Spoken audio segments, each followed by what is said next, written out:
Totoo nga ba na si Kailin Alcantara at si Kobe Paras ay magka-date sa sosyal na restaurant? Fresh na fresh sa social media na may kumakalat na dating rumors sa pagitan ng actress na si Kailin Alcantara at basketball player na si Kobe Paras.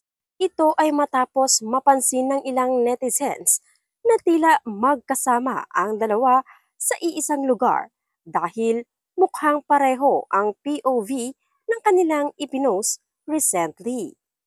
Sa Instagram story, ibinahagi ni Kobe na nasa isang sosyal na restaurant siya at makikita ang mga nakatayong chefs sa kitchen area.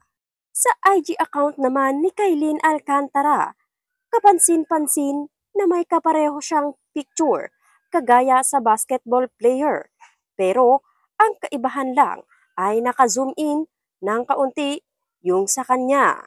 May litrato rin na ibinibida niya ang mga pagkain sa lamesa na tila magkasama sila ng basketball player sa iisang table.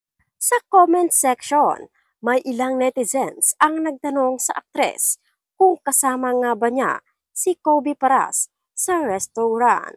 Heto ang ilan sa mga nakita namin. Hala, are you with Kobe? Komento ng isang IG user. Sagot ng isa, I think so. Pareho sila nag-story ng nasa helm. May fan pang nanukso. Wow, mukhang may nagpapa-inspire ngayon kay Kailin. Tugon naman ng isang netizen. Yes, feeling ko.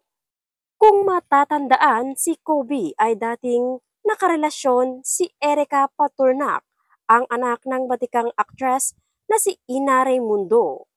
Si Kailin Alcantara naman ay nalink sa dating on-screen partner na si Mavi Legaspi na nakilala sa Mavlin Love Team.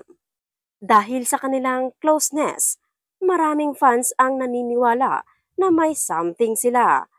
Pero nabalot ito ng kontrobersya matapos kumalat ang chikang naghiwalay na ang dalawa dahil hindi bet ng ina ni Mavi na si Carmina Villaruel ang actress. As of this writing, wala pang pahayag sina Kailin at Kobe Paras tungkol sa kumakalat na chismis. Si Kailin Alcantara ay isang Filipina artista, modelo at mang-aawit. Ang kapuso actress ay bumida na sa iba't ibang TV shows at naging bahagi ng kapamilya drama series na Annalisa.